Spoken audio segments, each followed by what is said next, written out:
Hello everyone, welcome to all of you. आज के video में हम देखेंगे कि एग्जाम में किस तरह लिखें जिससे कि एग्जामिनर ज़्यादा से ज़्यादा नंबर हमको दे पाए। तो आज हम देखेंगे, बहुत सारी चीज़ों को देखने वाले हैं। आप लोगों का बहुत ज़्यादा एसएमएस आया था, सर क्या हैंड राइटिंग मैटर करता है, सर फिगर बनाना ज़रूरी है, सर किस क्वेश्चन को कितना बड़ा लिखना है, किस क्वेश्चन पे कितना टाइम देना है, सर कॉपी मिलते ही क्या करें। तो आज का वीडियो सारे सेमेस्टर वाले बच्चों के लिए है, या फिर हम कहते हैं जो भी बच्चा एग्जाम देने जाता है सभी बच्चों के लिए है। आज बहुत कुछ आपको सीखने के मतलब सीखने को मिलेगा। और स्पेशल रिक्वेस्ट है कि आप पूरा वीडियो देख कर जाइएगा, अच्छा लगेगा, बहुत अच्छा लगेगा। हम बहुत सोच समझ के वीडियो बनाए हैं, समझिएगा। सबसे पहले आप क्या होगा, सर आप सबसे पहले वही बता दीजिए ना कि जैसे ज़्यादा के ज़्यादा नंबर ला पाएँ। हम सारी चीज़ों की बात करेंगे, आप देखेंगे हम बात करेंगे, पॉइंट टू पॉइंट बात करेंगे और आपके अंदर फ़ील आएगा, हाँ, सर आप जो बात कह रहे हैं वो सही है। तो देखिए, एग्ज़ामिनर आपको ज़्यादा नंबर देगा, उसका बस एक ही कारण है कि भाई एग्ज़ामिनर को ना आपका कॉपी देखने के बाद नेगेटिव थिंकिंग ना आए।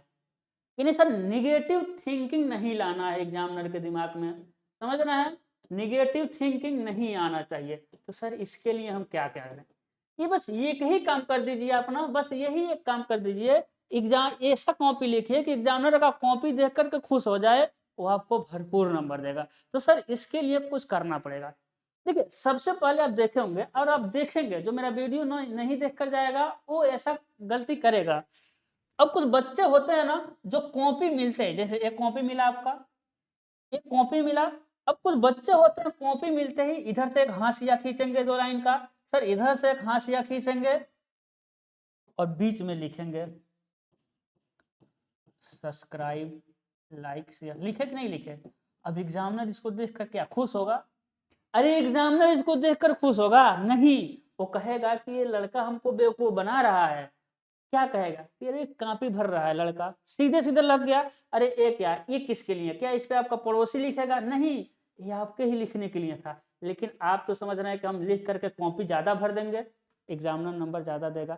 तो पहले उसके माइंड में नेगेटिव थिंकिंग जाएगा। यानी सबसे पहला, दोनों तरफ हाशिया नहीं खींचना है, पहला काम करना है। अरे कॉपी लिखने के लिए होता है, तो सर हाशिया ही नहीं खींचेंगे क्या? नहीं भाई, खींचना है, लेकिन एक तरफ खींचना है और हिसाब से खींचना है, जिससे कि लगे हाँ लड़का काम करने के लिए थोड़ा चौड़ा चौड़ा सा हाशिया खींचा है। तो पहला निगेटिव थिंकिंग यही से आएगा। दूसरा आप इसी में समझ गए होंगे, अरे दूर दूर नहीं लिखना है ना। यदि आप दूर दूर लिखेंगे, बस निगेट अभी हम पहले पॉइंट पे बात कर रहे हैं कि निगेटिव थिंकिंग क्या देखकर एग्जामिनर को आएगा। अब बताइए, यदि आप दूर दूर लिखेंगे तो क्या सोचेगा? बिल्कुल वो सोचेगा, यही सोचेगा, लड़का कॉपी भरा है और भरे ही है। जो दूर दूर क्यों लिखे? दूर दूर लिखने का ही मतलब है कि लड़का कॉपी भरा है। निगेटिव थिंकिंग आया, क्या नंबर मिलेगा? नहीं मिलेगा। उसके बाद सर, सर कॉपी जो हो ना सर, एक समान लिखना चाहिए सर। सर एक समान कैसे लिखना है? सर एक समान लिखना चाहिए, कैसे एक समान लिखेंगे आप? जैसे कि अब कोई सिंपल एग्जांपल आप समझ सकते हैं, बहुत जगह ये एग्जांपल देते हैं। आप कोई जब नया नोट्स खरीद कर लाते हैं, तो शुरू शुरू के 5 पेज 10 पेज बहुत अच्छा लिखते हैं और अपने माइंड में सोचते हैं हम पूरे कॉपी को इसी तरह लिखेंगे, अच्छा अच्छा सजा सजा के लिखेंगे। लेकिन आपको भी पता है कि 4 5 10 20 पेज बाद उस कॉपी पर क्या हाल करते हैं वो आपको पता है। तो एग्जामिनर आपका कॉपी देखेगा ना, तो वो जान जाएगा कि लड़के का मन कहाँ लगा है लिखने में, लड़के का मन कहाँ नहीं लगा है लिखने में। तो कहने का मतलब है एक समान कॉपी लिखे, नहीं तो जहां जहां सब घसीटना शुरू करते हैं ना, वो भी आपको घसीटना शुरू कर देगा। तो तीसरा निगेटिव थिंकिंग से कैसे बचेंगे? कॉपी को एक समान लिखना है।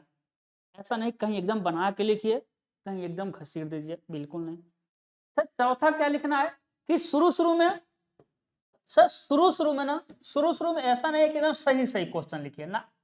तो इस पर हम बात करेंगे, चौथे पॉइंट पे बात करेंगे, हम आगे बात करेंगे, ठीक है, क्योंकि इससे रिलेटेड कुछ टर्म है। कहने का मतलब है, कहने का मतलब है, देखिए दूसरा काम करना है। क्या दूसरा काम? सर पहला तो हो गया, सर चौथे वाले को याद रखिएगा, चौथे वाले को हम बाद में बताएंगे। सर 3 काम करना है, एक समान लिखना है, दूर दूर नहीं लिखना है और हाशिया बहुत चौड़ा नहीं खींचना है। सर दूसरा काम क्या है ना, सर दूसरा काम क्या करना है आपका? दूसरा काम करना है, सर पेपर मिलते ही ना, सर पेपर मिलते ही क्या करना है सर? सर पेपर मिलते ही सरसरी निगाहों से पूरे पेपर को पढ़ लेना है। पहला काम तो यही करना है पेपर मिलते ही। तो सर इसको क्यों बताए? क्योंकि आप एग्जामिनर को प्रभावित करना है, सबसे पहले इसी पॉइंट को बताए। तो सर पेपर मिलते ही ना सरसरी निगाहों से एक बार देख लेना है कि पेपर की औकात क्या है। इससे क्या फायदा होगा? बहुत फायदा होगा। इससे क्या फायदा होगा आपका? बहुत फायदा होने वाला है आपका। क्या फायदा होगा? देखिएगा। तो जब जरूर देखना है, पेपर से को सबसे पहले देख लेना है, सरसरी निगाहों से देख लेना है कि इसकी औकात कितनी है। यदि इसकी औकात आपके बाहर है तब फिर तो अच्छी बात नहीं है। बाहर नहीं होगा, आप हमसे पढ़ेंगे, डोंट वरी। तो पेपर मिलते ही सरसरी निगाहों से क्या करना है? सारे पेपर को देख लेना है, पेपर की औकात देख लेना है। जैसे ही आप सरसरी निगाहों से देखेंगे ना, तब आपको क्या करना है सर? सर तीसरा काम क्या करना होता है? तीसरा पॉइंट की बात कर रहे हैं, काम नहीं है। तो तीसरी पॉइंट हम क्या बताएंगे कि सबसे जो ज्यादा जानते हैं ना, सबसे ज्यादा जानने वाला क्वेश्चन पहले करना है। सबसे ज्यादा जानने वाला, तो सबसे ज्यादा जानने वाला क्वेश्चन को क्या करेंगे? पहले लिखेंगे, है ना? क्या लिखेंगे? सबसे ज्यादा जानने वाले क्वेश्चन को क्या करेंगे आप? पहले लिखेंगे, क्योंकि आप जानते हैं, क्योंकि first impression is last impression कहा जाता है ना। यदि आप अच्छे से लिख देंगे, एग्जामिनर कहेगा हाँ लड़के के अंदर जानकारी है। तो सर ऐसा भी नहीं कहना है, वही मेरा चौथा पॉइंट जो हम छोड़े थे, वही चौथा पॉइंट जो हम छोड़े थे वो काम नहीं करना है। क्या सर? ऐसा नहीं करना है कि सबसे अच्छा लिखिए, फिर मतलब सबसे ज्यादा जानने वाला लिखिए, उससे कम जानने वाला, उससे कम जानने वाला, उससे कम जानने वाला। उसके बाद एक ऐसा टर्म आएगा कि आप पूरा गलत गलत आंसर लिखेंगे, क्योंकि अब बिना जानने वाला क्वेश्चन आ गया। गलत गलत आंसर लिखेंगे, गलत गलत आंसर लिखेंगे, तब एग्जामिनर क्या करेगा? चौथा पॉइंट वही है, एग्जामिनर को प्रभावित कैसे करें। देखिएगा, कुछ मतलब कि सबसे ज्यादा सही जानने वाला पहले लिखिए, उसके बाद देखिए 3-4 क्वेश्चन आप सही लिखिए, 3-4 क्वेश्चन एकदम कॉन्फिडेंस वाला क्वेश्चन लिखिए, और उसी के बीच में एक बिना जानने वाला क्वेश्चन को घुसा दीजिए। फिर कुछ क्वेश्चन सही लिखिए कॉन्फिडेंस वाला, और फिर उसके बीच में एक बिना जानने वाला घुसा दीजिए। नहीं तो एग्जामिनर आपको पकड़ लेगा कि लड़का जानने वाला तो पूरा लिख चुका, अब वो बिना जानने वाला लिख रहा है, अब ये बना बना के लिख रहा है, तो फिर वो नंबर काटना शुरू कर देगा। भले बीच में कॉन्फिडेंस वाला लिख दीजिए। बात को समझ रहे हैं? तो यही आपका चौथा है कि निगेटिव थिंकिंग से बचने का उपाय। ये तो आपको करना है ना, सरसरी निगाहों से देखना है। सरसरी निगाहों से देखेंगे तभी तो आप पता कर पाएंगे किस क्वेश्चन में ज्यादा कॉन्फिडेंस है, किस क्वेश्चन में कम कॉन्फिडेंस है, किस क्वेश्चन को कहां ले जा करके घुसाना है। बात को समझ रहे हैं? समझ रहे होंगे। अगला क्वेश्चन आ गया, सर टाइम कैसे मैनेजमेंट करें? सर टाइम को बताइए, टाइम को मैनेजमेंट करें। तो ये तो आपके ऊपर डिपेंड करता है ना सर, ये तो आपके ऊपर डिपेंड करता है। अब कोई कहता है कि 5 नंबर वाला क्वेश्चन पहले करना है, कोई कहता है पहले छोटे छोटे को निपटा लें, कोई 5 नंबर वाले क्वेश्चन को 4 पेज में लिखता है, कोई 5 नंबर वाले को 2 पेज में हालत खराब हो जाता है। तो वो आपके ऊपर डिपेंड करता है कि आपका स्पीड कितनी है। अब तेज स्पीड में ऐसा ना लिखें कि घसीट दे डॉक्टर वाला भाषा में, तो फिर कोई मतलब नहीं है। तो वो टाइम मैनेजमेंट, सर किस क्वेश्चन को कितना टाइम देना है, ये जब सरसरी निगाहों से पढ़ेंगे ना तो पता चल जाएगा ना कि 5 क्वेश्चन करना है और पांचों में 2-2 क्वेश्चन है, 10 क्वेश्चन है, हमारे पास इतना टाइम है, तो 5 मिनट में सरसरी निगाहों से देख करके टाइम को मैनेजमेंट कर लेना है। और ये किसी के कहने पर बिल्कुल नहीं रहना है कि न्यूमेरिकल पहले लगाया जाता है, थियरी बाद में किया जाता है, थियरी पहले लगाया जाता है, न्यूमेरिकल बाद में किया जाता है, फिगर पहले बनाया जाता है। वो आपके ऊपर डिपेंड करता है, आपकी काबिलियत क्या है, आपकी इफिशियंसी क्या है, उस पर डिपेंड करेगा कि टाइम को कैसे आप मैनेजमेंट करते हैं। प्रीवियस ईयर एक क्वेश्चन को, मतलब कुछ क्वेश्चनों को आप मतलब लिख लेंगे ना तो हो जाएगा। या क्वेश्चन को देखकर डिप्लोमा वाले खुद आलसी होते हैं, वो नहीं मैनेजमेंट करने वाले हैं, वो नहीं प्रीवियस ईयर देख करके लिखेंगे। लेकिन प्रीवियस ईयर के क्वेश्चन में कितना क्वेश्चन करना है, 3-4 साल का देख करके पहले सोच विचार लीजिए, इस हिसाब से क्वेश्चन आते हैं, इस सेक्शन पे इतना नंबर, इतना टाइम देना है, आपको सोच लेना है। नहीं तो क्या होगा कि टाइम लंबे वाले क्वेश्चन, मैक्सिमम लोग लंबे वाले ही पहले करते हैं, डिप्लोमा में लंबा ही क्वेश्चन आता है, ज्यादा टाइम दे देंगे तो फिर छूट जाएगा। और मेरा अगला टॉपिक यही है। क्या टॉपिक है भाई? कि कोई भी क्वेश्चन छूटे ना भाई, कोई भी छूटे ना, कोई भी छूटे ना। अरे 1-2 नंबर का भले छूट जाए, लेकिन टाइम मैनेजमेंट ऐसा करना है कि कोई क्वेश्चन ना छूटे। सर यदि नहीं जानते हैं तब तो क्यों छोड़ेंगे? अरे नहीं जानते हैं तो गलत लिखिए। गलत मतलब अब एकदम नहीं जानते हैं तो थोड़े कुछ लिख पाएंगे, एकदम नहीं जानते हैं तो थोड़े लिखना है। यदि उसके बारे में कुछ भी जानते हैं, वो लोग गलत बोलते हैं जो कहते हैं एकदम एग्जैक्ट लिखना है, इंजीनियरिंग करना है। बिल्कुल नहीं। आप क्वेश्चन के बारे में कुछ भी जानते हैं तो लिखिए, अरे गलत है तो काट देगा, यही ना करेगा। ऐसा थोड़े नेगेटिव नंबर है कि गलत है तो दूसरे वाले नंबर में से काट देगा नंबर, नहीं तुम क्यों गलत लिखे हो, ऐसा नहीं है। तो क्वेश्चन नहीं छोड़ना है, 1-2 नंबर वाला छूट जाए चलेगा, तो क्वेश्चन नहीं छोड़ना है। आज कसम खा कर जाइए कि सर हम क्वेश्चन नहीं छोड़ेंगे, थोड़ा बहुत जानते रहेंगे, हम उसको लिखेंगे। यदि एकदम कुछ भी नहीं जानते हैं तो छूटना ही है, तब तो कोई नहीं रोकेगा, उसको तो छोड़ ही देना है। सबसे ज्यादा जो इम्पोर्टेंट हम समझते हैं यही है, सर क्या राइटिंग मैटर करता है क्या? सर क्या राइटिंग मैटर करता है? तो देखिए रियलिटी तो यह है कि करता है। सर और रियलिटी के अलावा क्या है? मेरे लाल ये है ना कि नहीं करना चाहिए। इंजीनियरिंग में राइटिंग मैटर नहीं करना चाहिए, लेकिन जो साइकोलॉजी होता है ना, साइकोलॉजिकल इफेक्ट पड़ता है। अब खुद सोचिए, एक तरफ अच्छा राइटिंग वाला है, एक तरफ बेकार राइटिंग वाला है, तो न चाहते हुए भी अट्रैक्शन कहाँ होगा? अच्छे की तरफ। अरे इसलिए हम कहते हैं सुंदर लगना बड़ी जरूरी है। अब ड्राइंग बनाइए या लिखिए, सुंदरता बड़ी जरूरी होता है। तो एक खराब लिखा हुआ है, एक अच्छा लिखा हुआ है, कोई अंतर नहीं, दोनों अपने एक ही चीज लिखे हुए हैं, लेकिन अब न चाहते हुए भी अट्रैक्शन कहाँ हो जाएगा? आपका अट्रैक्शन कहाँ हो जाएगा? अच्छे लिखने वाले की तरफ हो जाएगा। तो सर हैंडराइटिंग तो नहीं सुधार सकते, सर कोई भी क्वेश्चन ना छूटे, हम कोशिश करेंगे ना छूटे। सर टाइम भी मैनेजमेंट कर देंगे। सर ये सारा जो बताए हैं आप लोग कर लेंगे, लेकिन आपका एक क्वेश्चन होगा, सर राइटिंग तो हम नहीं सुधार पाएंगे ना, राइटिंग तो नेचुरल होता है। अरे राइटिंग नहीं सुधार पाएंगे, लेकिन कुछ काम तो कर सकते हैं ना। सर कौन कौन सा काम करना है? मतलब ऐसा नहीं लिखना, कुछ लोग तिरछा तिरछा लिख देते हैं, तिरछा तिरछा। ऐसा नहीं लिख देना है कि एग्जामिनर को समझ ही ना आए। अरे मेरा राइटिंग बहुत अच्छा नहीं होता है, लेकिन देखिए हम बड़ा बड़ा लिखते हैं। किसी किसी भी थियरी एग्जाम में मेरा 35 से कम नंबर आता ही नहीं है। सिविल वाले समझेंगे भूकंप इंजीनियरिंग, उसमें मेरा थोड़ा कम नंबर आ गया, लेकिन हम एग्जामिनर को ऐसा इफेक्ट डालते हैं उसके माइंड पर ना, को 35 नंबर कम देता ही नहीं है। न्यूमेरिकली सब्जेक्ट में 40 से कम नहीं आता। अभी सारी चीजें हम बताएंगे कैसे क्या क्या करना है, कैसे लिखना है, हम ये भी बताएंगे। तो सर राइटिंग यदि आप खराब है तो कुछ चीजें देखिए, राइटिंग सुधर नहीं पाएगी, लेकिन ऐसा लिखना है कि एग्जामिनर को समझ तो आए क्या लिखे हैं। अरे समझने में उसको समझ तो आए कि लिखे क्या है, ऐसा न लिख देना है कि उसको समझ ही ना आए। सर पहला ऐसा लिखे कि समझ आए, इसके लिए क्या करेंगे? थोड़ा बड़ा बड़ा लिखिए ना, बड़ा बड़ा लिखिए, बड़ा बड़ा। अब इतना भी बड़ा नहीं लिख देना है कि वो समझ जाए कि पेज भरा है, फिर निगेटिव थिंकिंग नहीं आना चाहिए। इतना भी बड़ा ना लिख दीजिए कि वो समझे कि पेज भरा है। सर थोड़ा दूर दूर लिखिए ना, सर थोड़ा दूर दूर। फिर उतना भी दूर नहीं लिख देना है कि वो समझ जाए कि पेज भरा है। भाई समझ क्यों नहीं आएगा?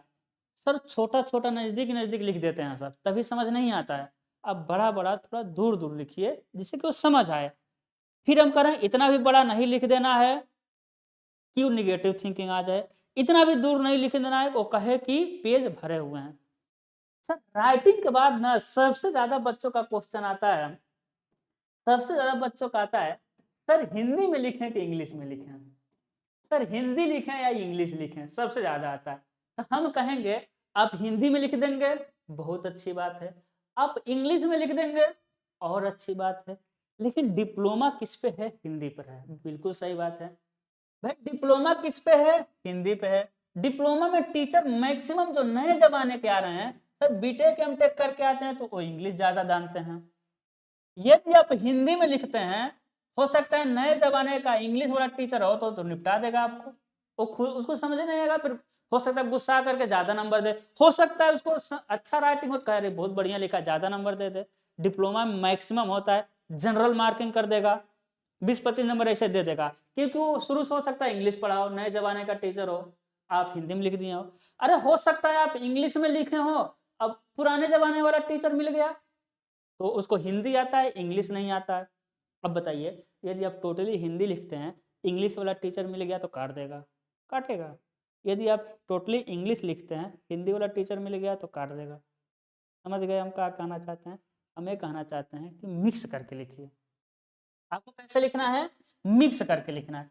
सबसे ज़्यादा अच्छा होता है मिक्स करके लिखना। लेकिन यदि आपको अंग्रेजी लिखना है लिख दीजिए, कोई दिक्कत नहीं है। यदि आपको हिंदी लिखना है लिख दीजिए। टोटली हिंदी तो लिखना ही नहीं है, आप लिख ही नहीं पाएंगे टोटली हिंदी। इंजीनियरिंग में टोटली हिंदी लिख ही नहीं पाएंगे।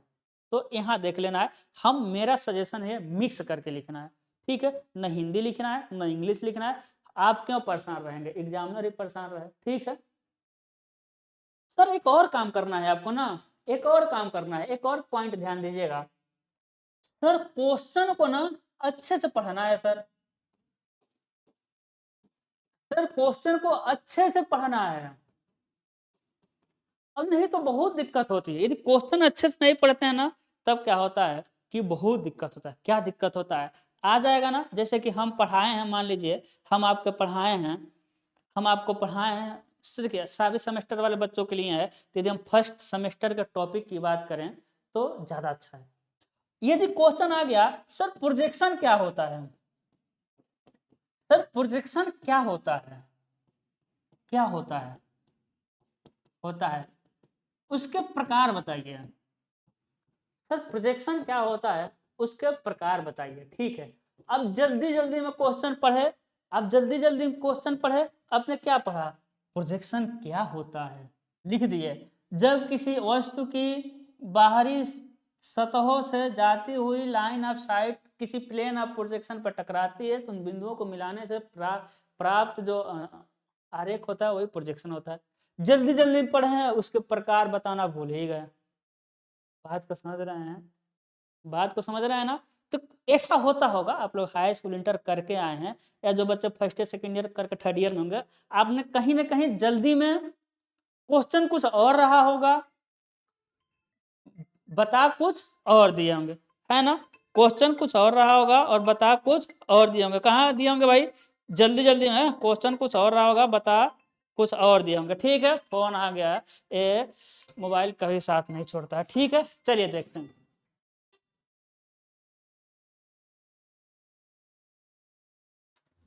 ठीक है ना, समझ रहे हैं? तो प्रोजेक्शन क्या होता है उसके प्रकार बताइए। तो हाँ, कहने का मतलब है क्वेश्चन को क्या पढ़ना है, क्वेश्चन को अच्छे से पढ़ना है। बात को समझ रहे हैं? क्वेश्चन को क्या करना है, अच्छे से पढ़ना है, ताकि इस तरह का बहुत सारा आपका आ जाएगा। जैसे कि आ जाएगा बहुत क्वेश्चन आ सकता है ना कि लाइन लाइन के के लाइन कितने प्रकार के होते हैं, लिख देगा लाइन क्या है, नहीं लाइन कितने तरह के होते हैं, लाइन कितने प्रकार के होते हैं, लाइन कितने प्रकार के होते हैं। हिडन लाइन के बारे में विस्तार से बताइए, हिडन लाइन के बारे में विस्तार से बताइए। अब जल्दी जल्दी पढ़ेंगे तो लाइन कितने प्रकार के होते हैं, इसी को क्या करेंगे, इसी को कर देंगे, और हिडन लाइन के बारे में बताने के लिए क्या करेंगे, आप भूल जाएंगे। इसके बारे में क्या कर देंगे, आप भूल जाएंगे। ठीक है, ठीक है। फिर अगला समझना है, अगला आपका क्वेश्चन आएगा, सर क्या एग्जामिनर एक एक वर्ड पढ़ करके कॉपी चेक करता है क्या, क्या एग्जामिनर एक एक वर्ड पढ़ेगा? तो हम कहेंगे और आप भी जानते हैं नहीं पढ़ेगा।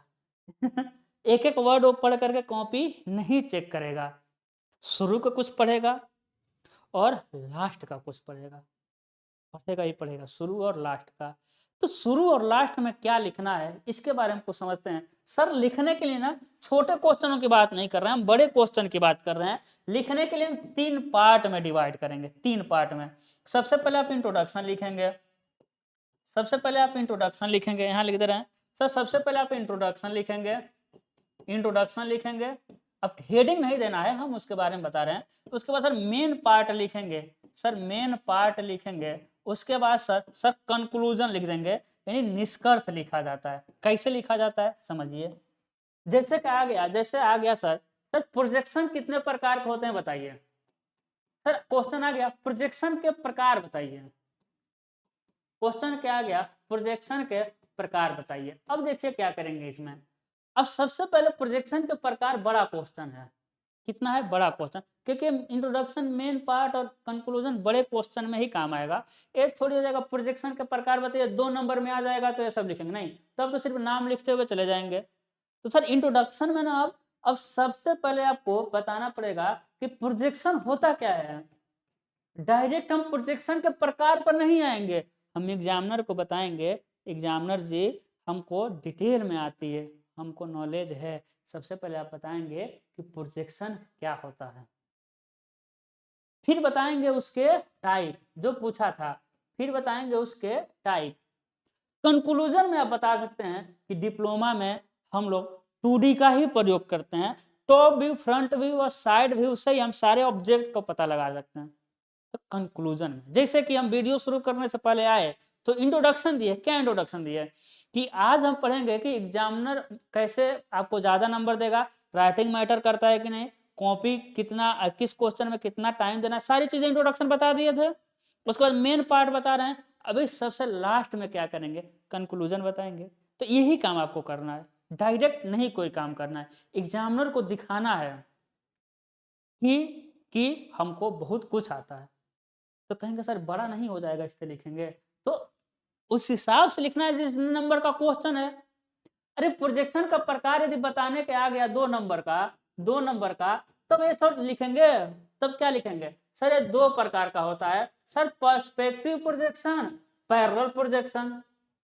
अब पर्सपेक्टिव सर 2 तरह से होता है सर, सर ये भी 2 तरह से होता है, एरियल होता है लीनियर होता है, इतना ही बता कर रहने दीजिए। सर इसके आगे यदि 5 नंबर का तब बताइए ना, सर ऑर्थोग्राफी होता है, सर ओब्लिक होता है, ऑर्थोग्राफी 2 प्रकार का होता है, multi view, axonometry. Sir multi view top view front, जब 5 नंबर में बढ़ाते जाइए। तो सर ये भी इसमें क्वेश्चन आपका हो गया, सर किस क्वेश्चन को कितना बड़ा लिखें, भले वो क्वेश्चन छोटा ही है लेकिन यदि वो 5 नंबर का है तो आपको कुछ ना कुछ तो लिखना पड़ेगा कि नहीं पड़ेगा। यदि आ गया कि लाइन, यदि आ गया लाइन, लाइन क्या होता है, लाइन क्या है बताइए, बताइए लाइन क्या है बताइए। ये क्वेश्चन 2 नंबर में भी आ सकता है, तो क्या लिखेंगे, 2 बिंदुओं को मिलाने से प्राप्त रेखा क्या कहलाती है, लाइन सेगमेंट कहलाता है। बस लिख दीजिएगा, लाइन 2 तरह का होता है, बहुत तरह का लाइन होता है, लिख दीजिएगा सर सीधी line, curve line, sir parallel line, ऐसा सर नॉट पैरेलल लाइन होता है ना, 2 समांतर रेखा, असमांतर रेखा, रेखा ही तो है। लेकिन यदि ये 5 नंबर में आया तब क्या, तो सबसे पहले आप लाइन के बारे में लिखेंगे, उसके बाद हेडिंग डालेंगे सर प्रकार, है ना, फिर सर इसके बारे में लिखेंगे, डिटेल में लिखेंगे, है ना, क्या लिखेंगे सर डिटेल में, नहीं तो एक एक लाइन लिखते हुए निकल जाएंगे, दो चार लाइनों को लिखते हुए निकल जाएंगे। और 5 नंबर में आ गया sir, sir main portion, introduction, conclusion सारा लिखना पड़ेगा। तो वो आपको देखना है कितना बड़ा क्वेश्चन आ रहा है और कितना टाइम देना है, कितना बड़ा लिखना है। और सबसे मेन पोर्शन समझिए, वीडियो बड़ा तो नहीं हो रहा, और सबसे मेन पोर्शन क्या समझना है मेरे बच्चे, यदि 2-3 काम यदि आप कर ले गए ना तो आपका काम बन जाएगा। तो दो इतने बताए ना, 2-3 काम करना है सर, निगेटिव थिंकिंग ना आए, बस यही काम ही करना है आपको। और निगेटिव थिंकिंग ना आए, और निगेटिव थिंकिंग ना आए इसके लिए यदि यदि आप कोई भी आंसर लिख रहे हैं ना, यदि उससे रिलेटेड मेरे बच्चे कहीं भी आपको फिगर याद आता है ना, बना दीजिए बस। कोई भी आप कोई भी आंसर लिख रहे हैं, यदि उससे रिलेटेड फिगर आपको याद है चिपका दीजिए, एग्जामिनर फिगर देख लेगा, वो जान जाएगा बच्चा अच्छा ही लिखा होगा, वो नहीं पढ़ने वाला है फिर क्या लिखा है, जान गया कि जिस बच्चे को फिगर याद है उसको उसके बारे में लिखने में तो कोई दिक्कत नहीं होगा। तो कोशिश करिए कि फिगर बनाते हुए चलें, अगर तो उससे रिलेटेड आपको पास फिगर है तो बना दीजिए, ठीक है। यदि इतना आप काम कर पाते हैं तब क्या करेंगे, तब आप मतलब कि अच्छा स्कोर कर पाएंगे, ये मेरी गारंटी है। तो ये रहा आपका मेन पोर्शन। तो एक बार कंक्लूजन देख लेते हैं कि आपको करना क्या क्या है। सबसे पहला काम लिखते टाइम यही देखना है कि इस एग्जामिनर के माइंड में निगेटिविटी ना हो जाए, उसके लिए एक समान लिखें, हाशिया दूर दूर ना बनाए, ज्यादा बड़ा बड़ा ना लिखें, ज्यादा दूर दूर ना लिखें, पेपर मिलते एक सरसरी निगाहों से देखें, सबसे ज्यादा जानने वाला क्वेश्चन पहले करें, ऐसा नहीं एक गलत वाले को लास्ट में करें, बीच में एक गलत घुसाते रहें। टाइम मैनेजमेंट अपने देखना है, कितना बड़ा क्वेश्चन लिखना है वो आपको समझना है। हैंडराइटिंग मैटर नहीं करना चाहिए, लेकिन करता है। इंग्लिश में लिखना है, हिंदी में लिखना है, आप समझ लीजिएगा। हम कहेंगे मिक्स लिखिएगा, एग्जामिनर एक एक वर्ड नहीं चेक करेगा, तो शुरू के लास्ट में और लिखना है, और इंट्रोडक्शन, मेन पोर्शन और कंक्लूजन लिखना है। एक चीज और समझिएगा, किसी भी चीज के बारे में बहुत बड़ा, बहुत जैसे जैसे एक पेज है, तो किसी के बारे में बहुत बड़ा मत लिख दीजिएगा, है ना। आप लिखते टाइम पैराग्राफ चेंज करते रहिए। देखिए एकदम पूरा नहीं लिख देना, बिल्कुल नहीं। आप लिखते टाइम क्या करिए, कुछ लिखिए फिर पैराग्राफ चेंज कर दीजिए, ठीक है ना। इससे पढ़ने में मजा आता है ना। इससे एग्जामिनर क्या होता है, आपका खुश होता है। पैराग्राफ चेंज करते हुए लिखेंगे तो पढ़ने में अच्छा लगता है, कॉपी देखने में भी अट्रैक्टिव लिखता है। तो ऐसा नहीं बहुत बड़ा यदि क्वेश्चन है तो बिना पैराग्राफ चेंज करते हुए लिखे जाना, 5-6 लाइन बाद पैराग्राफ चेंज करते रहिएगा। आप अपने हिसाब देख लीजिएगा, 5-6 लाइन यदि ज्यादा नजदीक हो रहा है तो आप थोड़ा दूर दूर कर सकते हैं, 7-8-9 लाइन। यानी पैराग्राफ कॉपी में कम से कम, यदि पूरा पेज है तो कम से कम 3 पैराग्राफ तो चेंज करना ही है, 3 पैराग्राफ तो चेंज करना ही है। तो पैराग्राफ चेंज करते, ऐसा नहीं कि पूरा भर दीजिएगा, एकदम बेकार लगेगा, वो पढ़ेगा ही नहीं, उब जाएगा, देखते ही बोरिंग लगेगा, ठीक है। तो इतना काम करते हुए चलते हैं, ये चलना है आपको। और आपका एग्जाम आ गया है, सभी को ऑल दी वेरी बेस्ट। अच्छे से मतलब आपका पेपर अच्छा जाए, आप अच्छे नंबर लेकर आए, और हमको मिठाई खिलाना मत भूलिएगा। ठंडी है, अपना ख्याल रखते हुए पढ़ाई करिएगा। All the best.